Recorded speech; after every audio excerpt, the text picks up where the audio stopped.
kuteesa waayingirira kitegeeza ebintu bigenda kuba birungi olaba paka kati akyakola ki akyateekerateekera nti era tulaba nti emitima gyammwe tegyeraliikirira ekimu ku Mukama Katonda kyagenda okutuwonya nga akomyewo kwe kweraliikirira kubanga tweraliikirira nnyo naye era nja kusaba tugende mu Tito essula 2 onyolo 11 paka ku 14 nyiriri zonna zoogera ku kudda kwa Yesu Kristo omulundi ogwokubiri. Mukadde Kiwanuka 11 paka 14 kubanga ekisa kya Katonda kirabise nga kireetera abantu bonna obulokozi nga kitubuuliriranga okugaananga obutatya Katonda n'okwegomba okw'omu nsi tulyoke tubeerenga abalamu mu mirembe gya kankano mu kwegendereza n'obutuukirivu n'okutya Katonda nga tulindirira essuubi ery'omukisa n'okulabika okw'ekitiibwa kya Katonda omukulu era omulokozi waffe Yesu Kristo eyeewaayo ku lwaffe alyoke atununule mu bujeemu bwonna era yerongooseze eggwanga ery'envuma erinyiikirira ebikolwa ebirungi. Tweyanziza mukadde olw'13 lugambye nga tulindirira essuubi ery'omukisa blessed hope kitegeeza na kino kyongera okukkaatiriza okudda kwa Yesu Kristo nti tulindirira tulina essuubi n'essuubi lino lya mukisa. Mpozi tugenda kusembyayo Bebulaniya essula 9 7 paka 8 na Mukyala Kabiito watuwa submission ye nti mu Tito ayongedde okunnyonnyola Kristo aliwa gwe tulinda nti oli omununuzi waffe. Yes.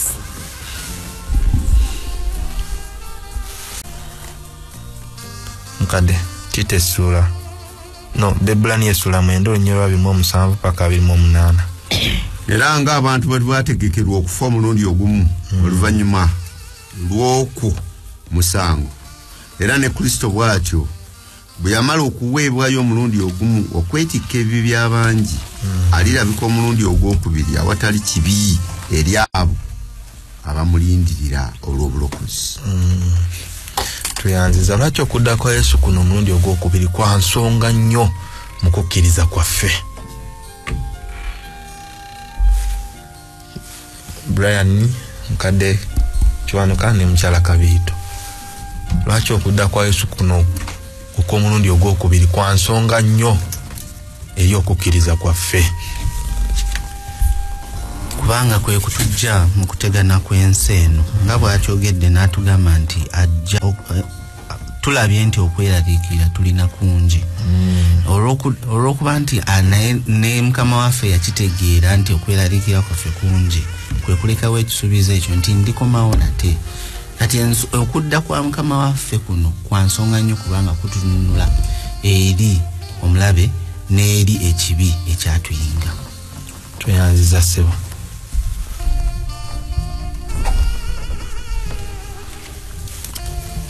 Nti okulindirira okudda kwa Mukama waffe okukimanya kya nsonga nnyo kubanga kituyambako okunyweza enkolagana yaffe n'omutonzi waffe nga bwe tumulindirira tufuba okutambula okusinziira ku biragiro bye n'amateeka ge tuleme kubulamu abo baanaatwala ng'akomyewo.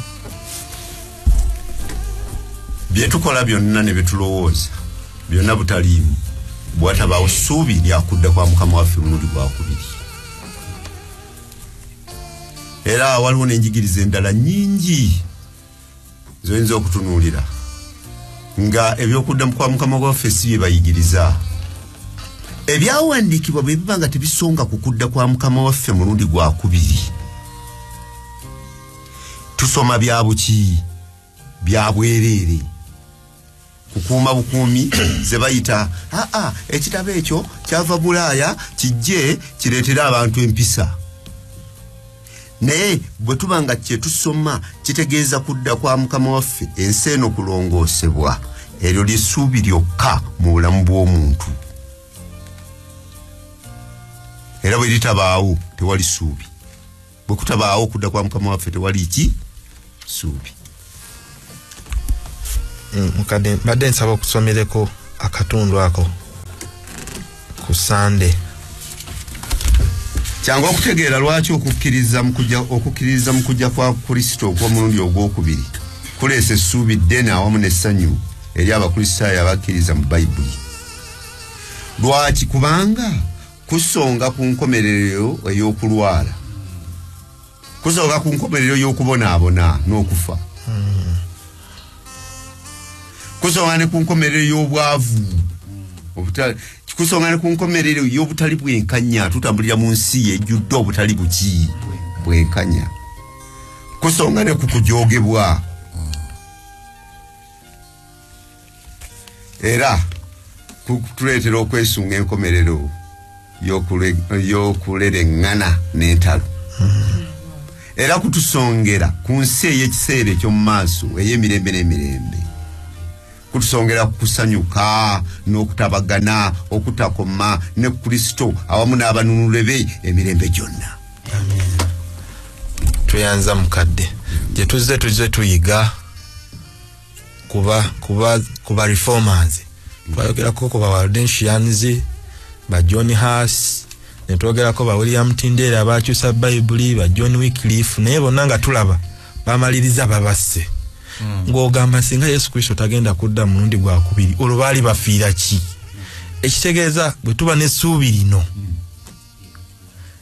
lino erikakasa nti Yesu Kristo agenda kujja omulundi ogwokubiri, oba n'ekintu ekikuposhinga emaaso n'ogamba kasita Mukama ajja kujja byonna akole ki?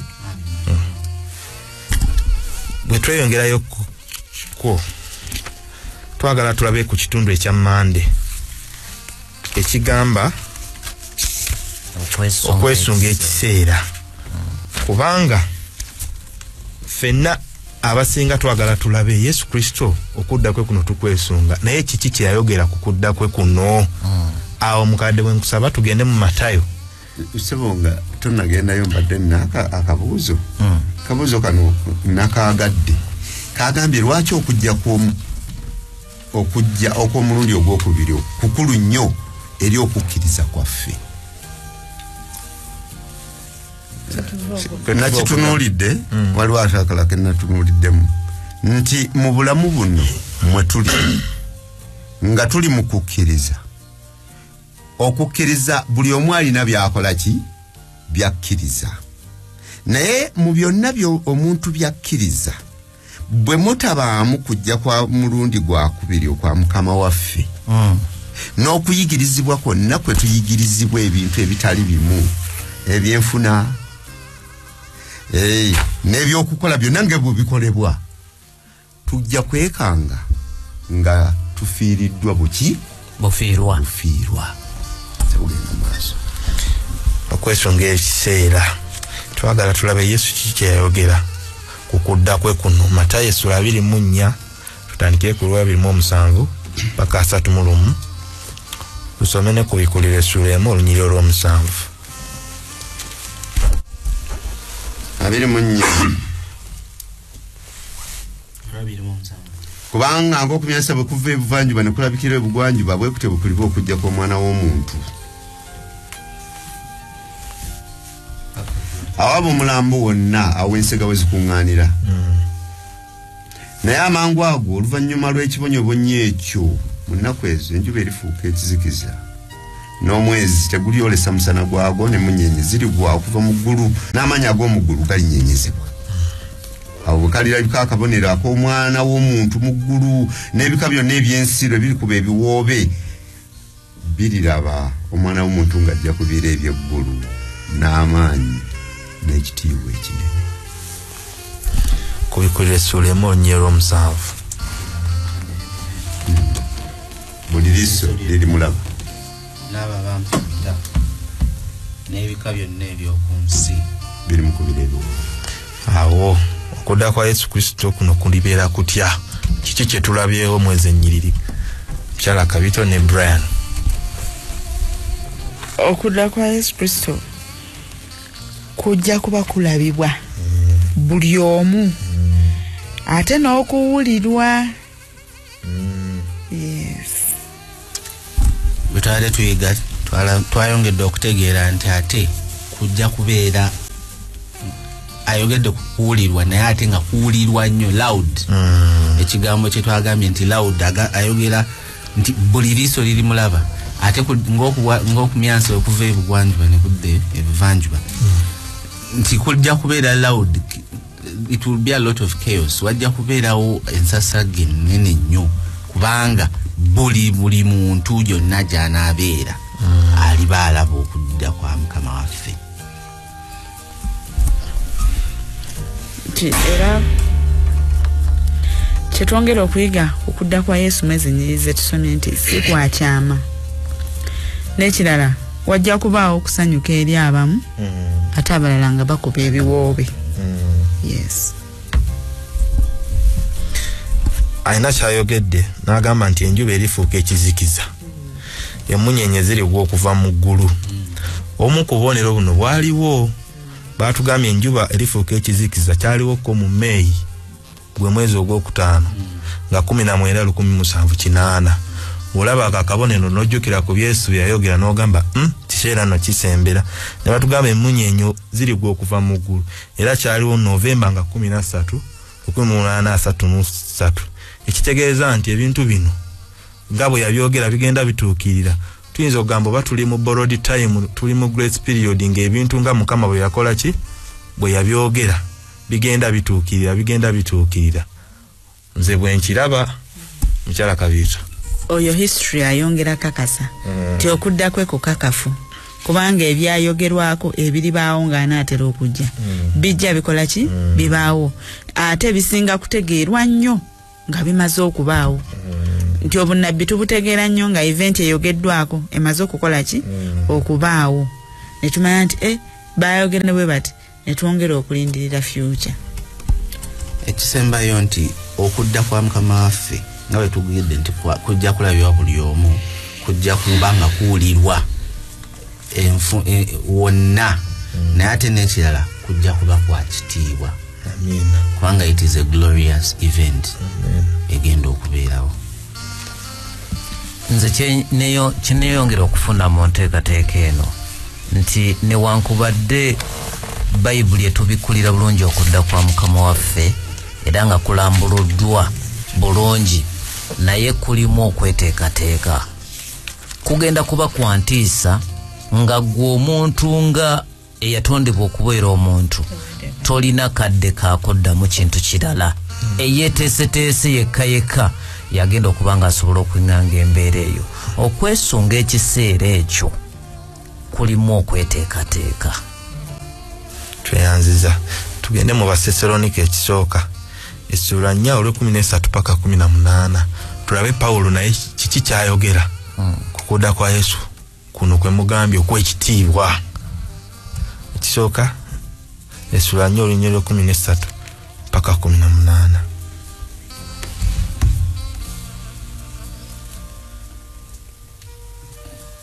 Naye tetwagala mmwe obutategeera abooluganda ebyabo abeebaka muleme okunakuwala era nga n'abalala batalina ssuubi kubanga bwe tukkiriza nga Yesu yafa n'azuukira era Katonda alireeta bw'ati abeebaka ku bwa Yesu awamu naye.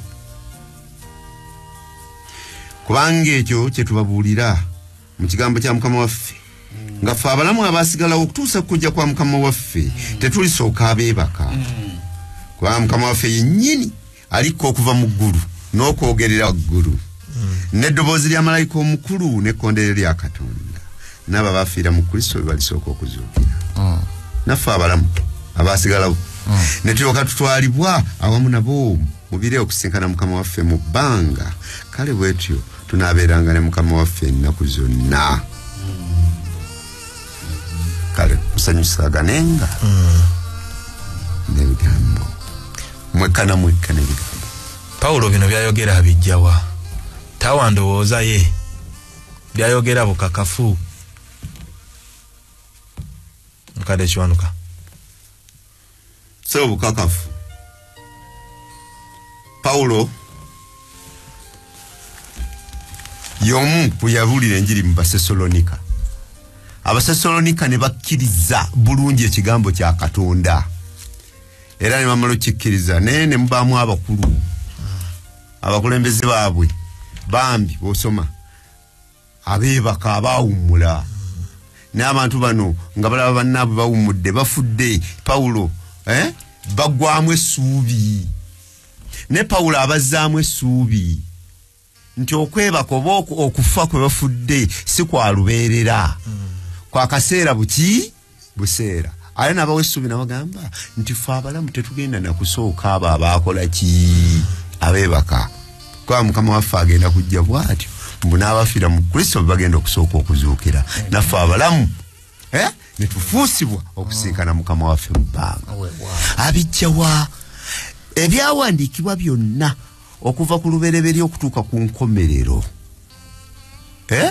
essuubi lyabyo liri limu lyakudda kwa Mukama waffe mulundi gwakumeka gwakubiri kubanga tutunuulira okujja kwe okwasooka konna kwali kusonga kukujja kwe ogw'omulundi ogw'okumeka ogwokubiri ensi eno okulongoosebwa tuddeyo nga mu mukwano Katonda gwe yatutonderamu olw'ekumi lugambe kubanga ekyo kye tubabuulira mu kigambo kya Mukama waffe ekitegeeza Pawulo byayogera tizaali sitole z'abakayimani wangu naye mu kigambo kya Mukama Katonda nti Pawulo bw'olaba byayogera ne Yesu Kristo byayogera byonna bikwatagana ku kujja kwe n'ekirala ekireeta essuubi mu bigambo bya Pawulo nti bwe tuba tufiiriddwako bannaffe tetulina kunakuwala nnyo kubanga obukakafu abuwa nti abafiiridde mu Mukama waffe Kristo bw'anadda tugenda kuba nabo. Bikola by'abatume essuula 1 olunywa olw'omwenda paka 11 nnyiriri zonna ze tusomako ziraga kukula kwa Yesu Kristo omulundi ogwokubiri.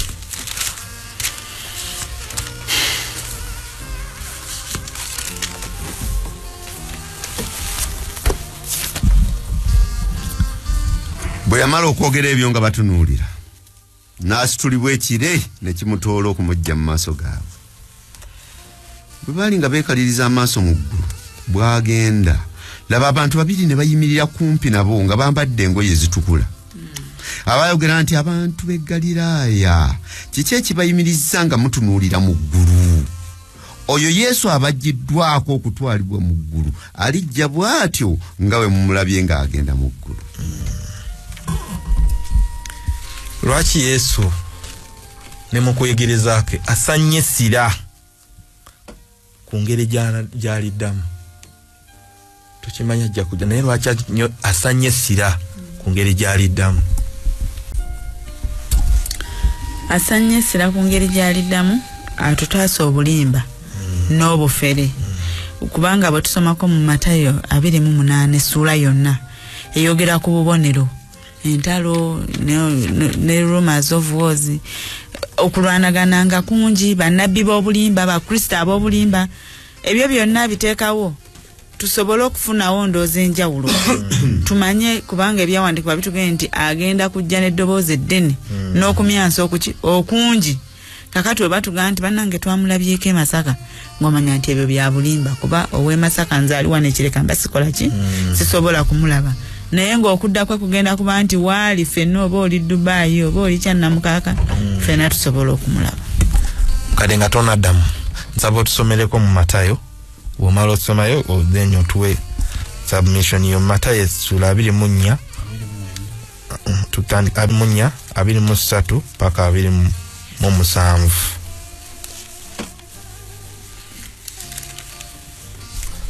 24 paka 27 mu biro ebyo omuntu babagambanga nti laba Kristo ali wano oba ntu wano temukkirizanga kubanga balijja bakristo ab'obulimba ne bannabbi ab'obulimba nabo balikola obubonero obukulu n'ebyamagero n'okukyama bakyamye n'abalondo oba nga kiyinzika.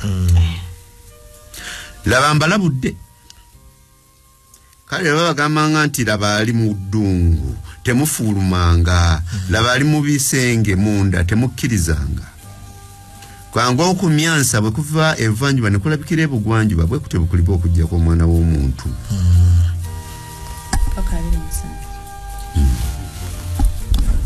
bagambye mbu bwe muwulira nti ali Luweero eyo sigenda kati nze bwe mmanya nti Yesu wange mumanyi naye ne ŋŋendayo obugenzi kikyamu mukadde naye nga nze mmanyi Yesu wange mumanyi naye nengendayo bugenzi obandabeko ndaba oyo gwe bagamba kikyamu anti akugambye kati gwe ekyokutwala kikinga ebyawandikibwa bikugambye nti buli liiso liri mukola ki nti ng'okumyansa bwe kuva ebuvanjuba ne kulabikira wa ebugwanjuba bwe kutyo bukuliba okujjako omwana w'omuntu omulimu gwa Setaani gwakola ku nsi kuno kwe kulimba era abantu abasinga obungi bayinza n'okuba nga baweereza balowooza nti baweereza Katonda naye nga baweereza Setaani mu bulimba kubanga ye addira ekirungi n'akibikkako ekiki ekibi n'akibikkako ekirungi ekirabika nga kirungi era oyinza okwekanga nga bagambye nti akakati alabikira eggulu kyantuukako okwo nakiwulirako nti eggulu eyo walabikiddeyo okwo engeri ezaki ez'obwakatonda ez'enjawulo era abantu bangi bakulumukuka ne bagenda n'awala wangi nnyo waliwo n'abeeyita Katonda mubawulira bulijjo ebyo byonna biraga nti Setaani akola kyonna ekisoboka okulabika nga ekirungi akibikkirira abantu batambulire mu bulimba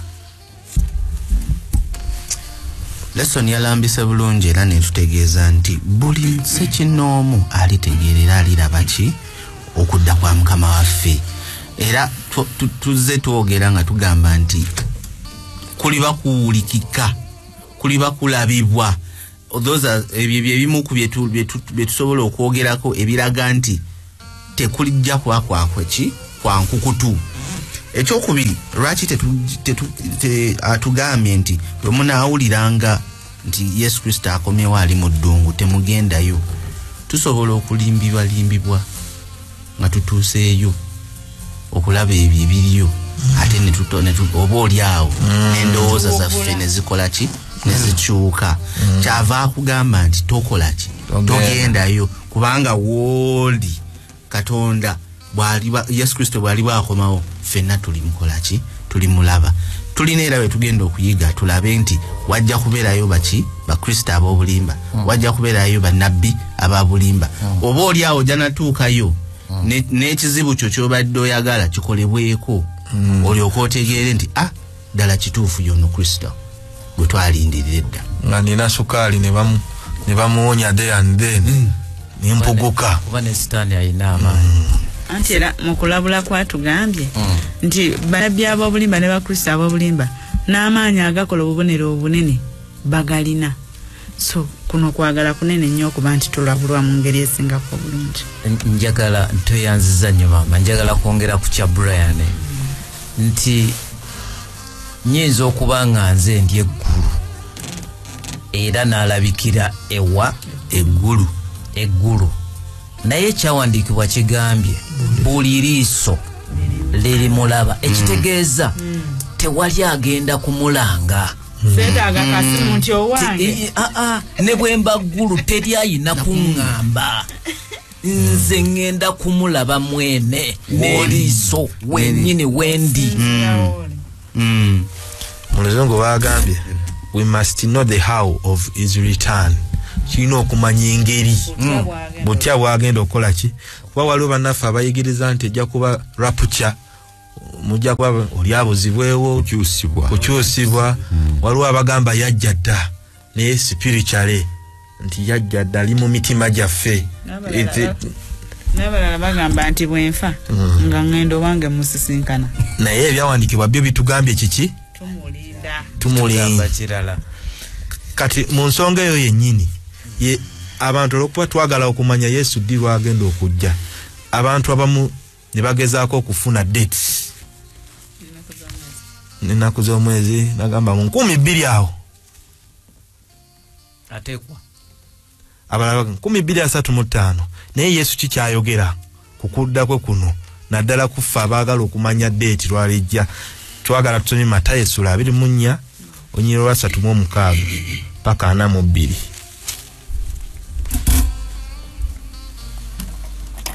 Nebyo olunaku luli n'ekiseera tewali abimanyi newankwadde bamalayika ab'omu ggulu newankwadde omwana wabula kitange yekka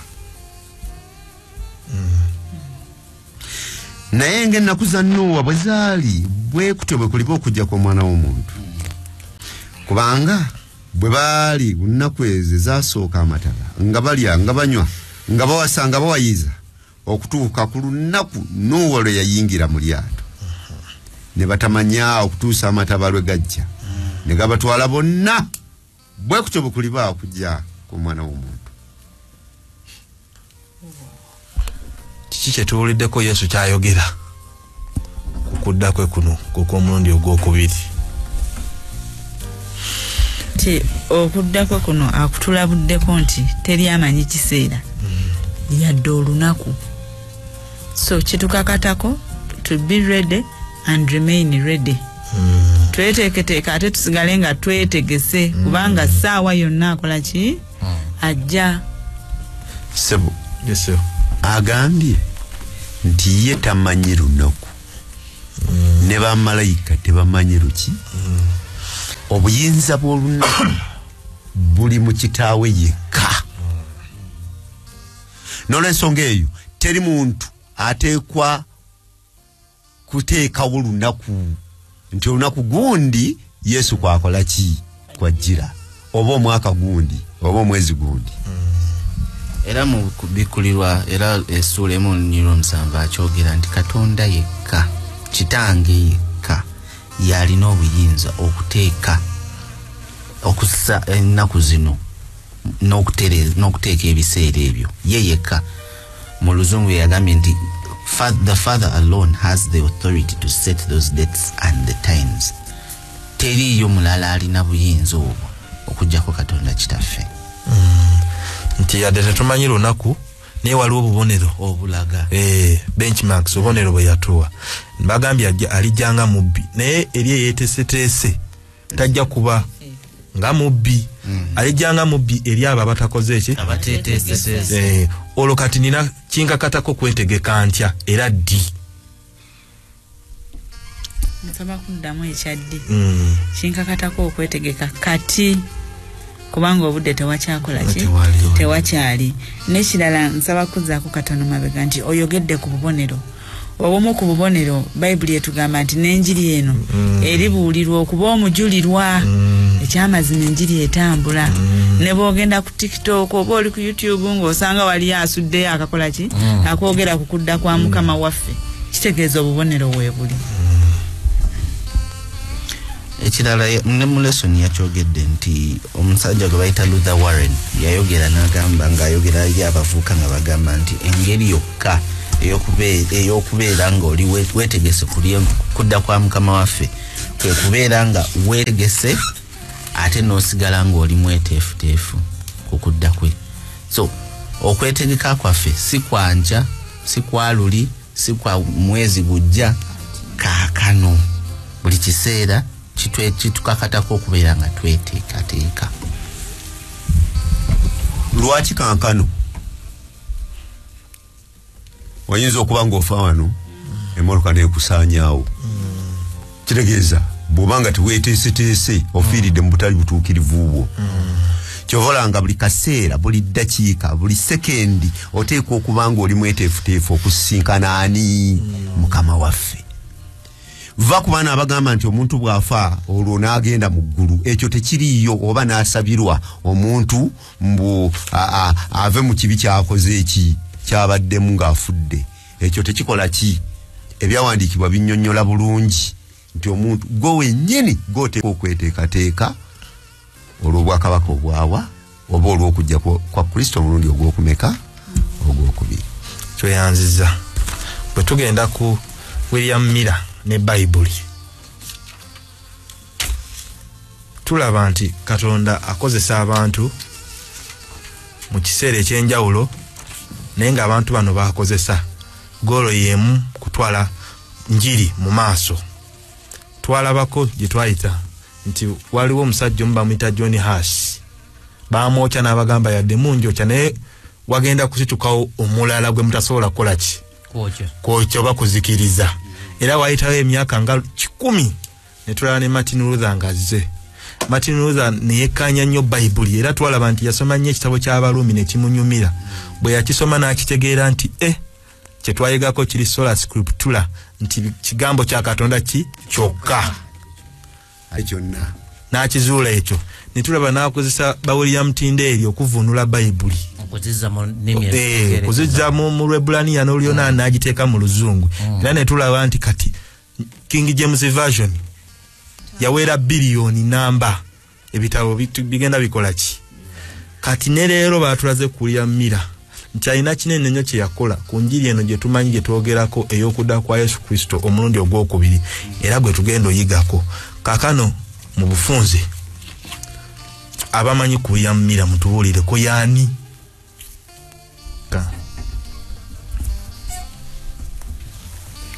William Mira twamuyizeeko nga bwe twayiga ku ba reformers abalala kuba kubaziba obujja abalala naye nga asobola okuba omu ku bo. William Mira ono okusooka enzikiriza ye yali deist oba bano abakkiriza nti Katonda bwe yamala okutonda ensi n'alekaawo n'abeera ku bibye n'ebitonde ne bisigala ku lwaki ku lwabyo.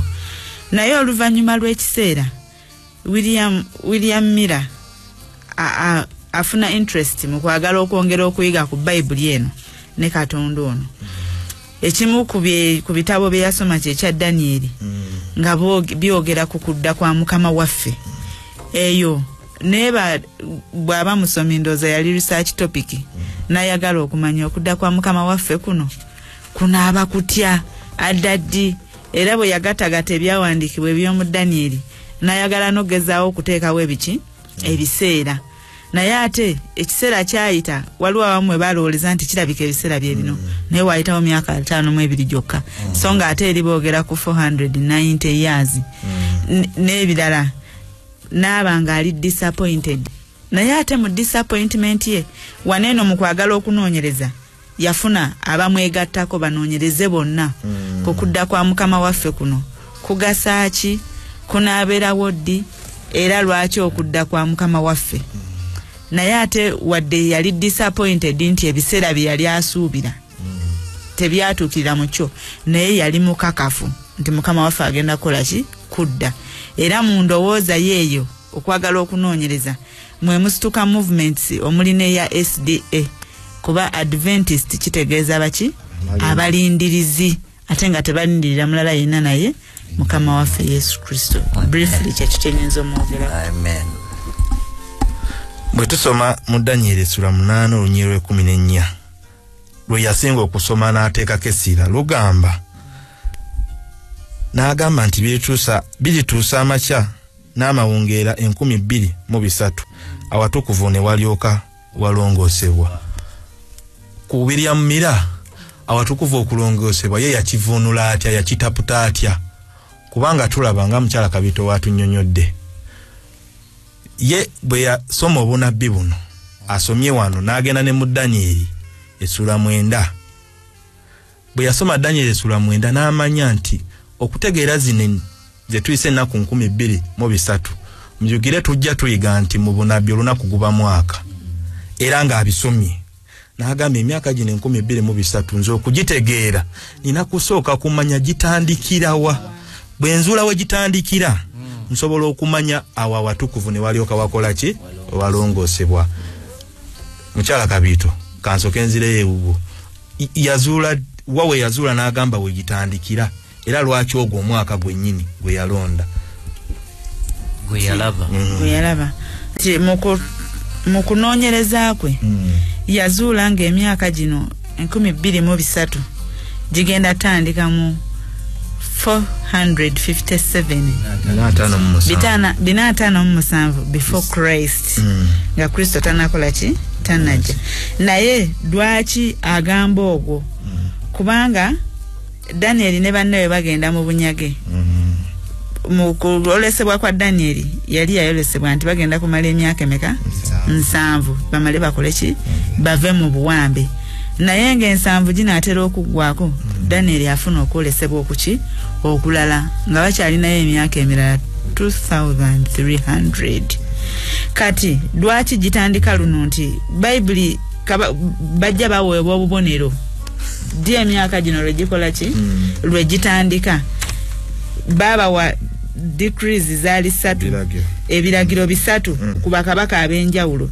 ekiragiro ekisooka tuyinza okisanga mu Ezra emu olusooka paka ku Lwomunaana nti ekiragiro kino kyaweebwa kabaka Kuulo nti nga abawa obulyo olukusa nti mujja kuddayo mukole ki muzimbe watukuvu ekyo kyali mu 537 BC ekiragiro ekyokubiri ne kiweebwa kabaka Daliyo era tusobola okisomako mu Ezra essuula ey'omukaaga kati kino kyali kyakugenda kutuukiriza kiragiro kabaka yasooka kyeyakola ki kyeyabawa naye ekyokusatu mu Ezra mukadde wanajja tusomerawo Ezra 7:13 ekyaweebwa mu 457 BC kyekyali kituukirirako emyaka gino 23 wegikola ki lwegitandika kubanga ekiragiro kyaweebwa kabaka Artaxerxes ekyokuddayo okuzimba n'okuzza obudda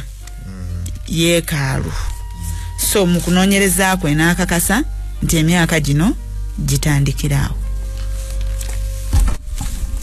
Mukyala mukadde ndooza atufundiriza bulungi nti ye bwe yasoma n'agamba wenzula wentandikira era bwe yava ku 457 BC n'agenda n'agattako emyaka egyo 1203 1203 bwe yabala n'abala nga gituuka ku 1844 n'agamba awo watukuvu ne walyoka wakola ki walongoosebwa. Kati ekibuzo kyange temunnakiddamu kiki ye kye yategeera kyali amanyi mukadde Kiwanuka mukadde kasooka tusomere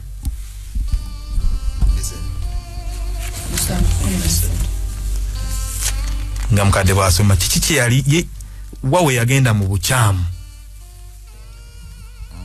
twalabye mu lesson nti ye yali amanyi okudda kwa Mukama waffe kujja kubeerawo mwogwo omwaka era nga ye okulongoosebwa ng'amanyi nti kujja kuba kwa muliro era ng'amanyi nti ensi egenda kulongoosebwa mu mwaka ogwo kwe kudda kwa Mukama waffe kwe yali asuubira. Nteeketeeka bonna ab'oku bantu ba Isirayiri ne bakabona baabwe n'Abaleevi mu bwakabaka bwange abaagala ku bwabwe ddala okugenda e Yerusaalemu bagende naawe kubanga ekiragiro mu Danyeri 9:25 kibagamba muddeyo muzimbe Yerusaalemi.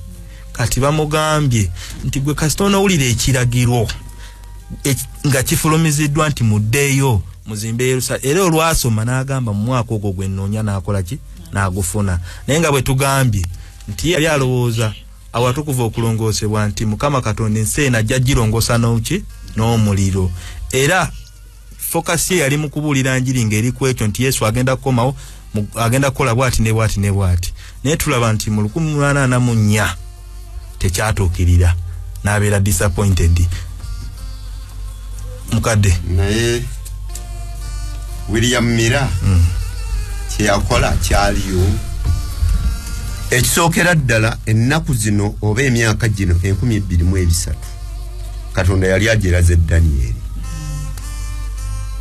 lwaki agimulaga bigendererwa ki eby'ennaku zino ekyali ekigendererwa Katonda okulaga Danyeri ennaku zino. Tusooka ne tuddayo mu kubala awatugamba nti buli lunaku muki mwaka ku baana ba Isirayiri bwe baali bavuddewa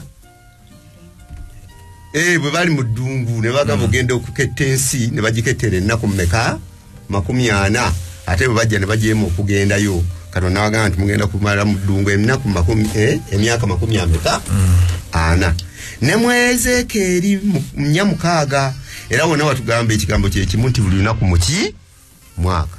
Kati Katonda awa ekiragiro kino eky'ennaku Danyeri ennaku zino 12 ng'alina ekigendererwa. William Mira bw'asoma yasoma musajja wattu mu magezi ge ne mu kutegeera kwe naye ky'omukisa omulungi nti ennaku zino zigenda okutuuka newankubadde tugamba nti yafuna okusalirwa okunene naye zigenda okutuuka nga zituukira ddala ku kiseera ekitu ekya 1800 mwemeka mwena ekigendererwa kubanga obudde bwe tulina butono mu lesson eno ekigendererwa kiri kimu nti ffe tetugwana kusetinga lunaku lwa kudda kwani kwa mukama waffe Katonda yennyini yalina ensonga lwaki yawa ennaku zino zaaliwo era ne zikola buki bulungi kubanga bwe tuddayo ku kifo ekitukuvu eky'omuddungu tujja kutunuuliramu ebintu bibiri tuwaliyo ekifo ekitukuvu ne babaayo n'ekifo ekisinga obutukuvu ekifo ekisinga obutukuvu kabona yayingirangayo omulundi gumu buli mwaka era bwe yavangayo kitegeeza nti abantu bonna ne balongoosebwa abaganye ne bakola ki William Mina bw'abisoma ategeerera ddala ekigambo kyekimu nti ensi eno egenda kulongoosebwa na muliro ate nga ge gaali amazima ge mazima lwakuba nti kye yali asetinze yakisetingidde si we waali awatuufu kubanga mukama waffe yali ava mu kifo ekitukuvu okugenda mu kisinga obutukuvu era Katonda wa kisa newankubadde nga bafuna okusaalirwa tebasigala mu kusaalirwa okwo yababikkulira ekyali kigenda mu maaso era y'ensonga lwaki naffe tukyalindirira mukama waffe okudda omulundi ogw'okumeka ogw'okubiri nekana akatalekeka ke twayize nti obunnabbi tetulina buvunula oba kugenda kubutegeera nnyo oba interpretation okubuvunula ekigambo omuwandiisi kye yali awandiika wa lesson kye yayogerako mu lesson ewedde dogmatically nga tukisaako nnyo obukakafu nti bwekiti bwe kiri tuzze tukiraba nga obunnabbi buno okwongera okutegeerwa n'okukakasibwa mu bulamu bwaffe bimala kubeerawo olwo ne tulyoka tutegeera ddala kiki ekyali kikoze ekyali kibaddewo bino byonna bibeera kusuubira kwaffe so tetusobola kubeeraawo ne tukisaako nnyo essira nga dogmatically nti bwekiti bwe kigenda okukola ki okubeerawo kyova olaba nti n'ebiseera Katonda kitaffe yakitegeera n'ayita mu Yesu Kristo n'atugamba nti tetumanyi tewali n'omu amanyi ekiseera okujjako kiki kitaffe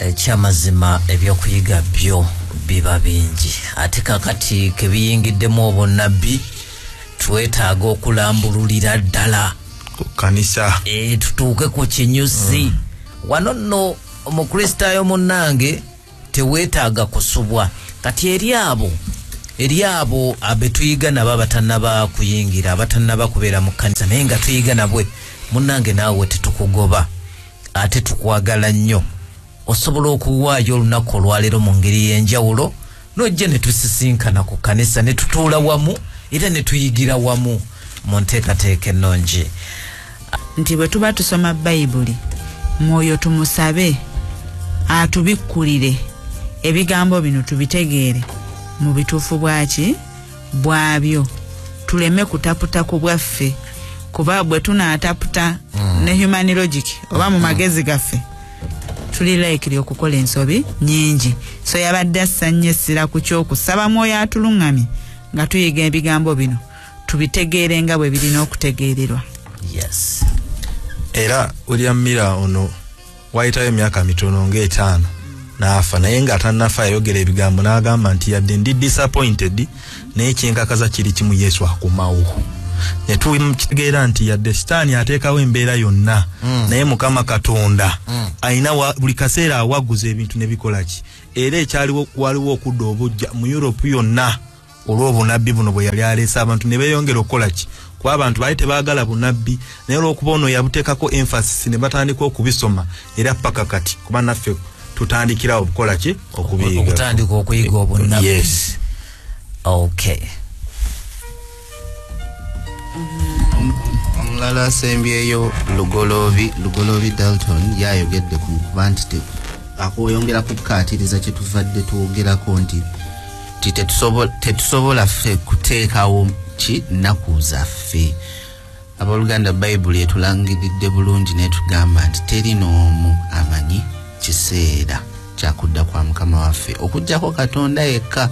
N'olw'ensonga eyo ng'era bw'ayogende tetusobola kuteekawo ki nnaku zaffe nga William Miller ono bwe yasobola okuba nga ataddewo olunaku ate n'abeera nga asaaliddwa oba abadde disappointed.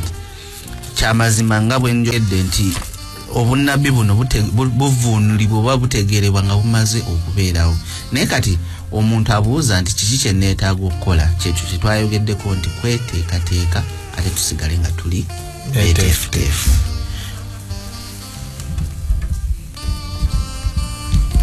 Kituufu olunaku olukulu lunaatera okutuuka. Ebbanga tusigazaayo ttono. William Miller kye yali ayogeraku gemazima. Olwokubanga gemazima buli kaseera tuteekwa kweteekateeka. Tewaliwo kiseera kisigaddeyo. Tuli mu kiseera kya kisa. Ekiseera kye tulimu kati kya kiki? Era olunaku lwonna ekkondeere livuga nga mukama waffe azze. Gwe yali eyo atuwuliriza n'asoma ebigambo bino, awulidde ebigambo bino n'abo ababisoma, tutegeere nti buli lunaku lwakweteekateeka kubanga olunaku lwonna Yesu akola ki? Naye Setaani akola kyonna ekisoboka okulaga abantu nti ebiseera bikyali mu maaso, era tuseetingeyo ebiseera, tuteekeyoko ku biseera kubanga Yesu akyakola ki? Akyali walako. Naye mbategeeza era mbakakasa nti Mwoyo Mutukuvu omulungamya waffe okulungamya kwe kugamba nti mukama waffe akola ki? Ajja. Kama bomba. Nti okufaananako nga William Miller yayagala okumanya olunaku lwennyini. N'abeera disappointed. N'abayigirizwa bano mukama waffe bwe yajja gye bali bo baalina okutaputa kwa kabaka mulala akoze eki azze gye bali, era nabo ne bagetinga disappointed. Naye tekyajjawo mazima nti yali akoze eki azze. Era ne William Miller ono n'amala azuukuka kati ndowooza yeewuunya nnyo okulaba ekibiina ekinene ekirindiridde Kristo. Katuwumbawumba ssebo. Matayo 25 mulimu olugero lw'abawala 10, abataano abagezi n'abataano abalala abatali bagezi. Bonna ku mukolo baaliko, bonna bajja n'ettabaaza, bonna balina amafuta. Naye ekyakola enjawulo nti bano even in sleep ne mu kwebako okwo they were prepared. Balina amafuta ag'ensibo. So nga bwe tutamanyi lunaku na ssaawa, tube n'amafuta ag'ensibo, tube nga tweteeseteese buli kaseera. Mukama abawa omukisa. Katwebaze. Mukama Katonda tukwebaza okubanga otwagala. Mukama Katonda yadde tetumanyi lunaku na ssaawa, ne Mukama Katonda otusobozese tubeerenga buli kaseera tweteeseteese. Mukama Katonda tusaba Mukama Katonda amawulire gano amalungi ag'okuddako tugategezeeko ne bannaffe mu nnyera Yesu Kristo omulokozi waffe. Amen.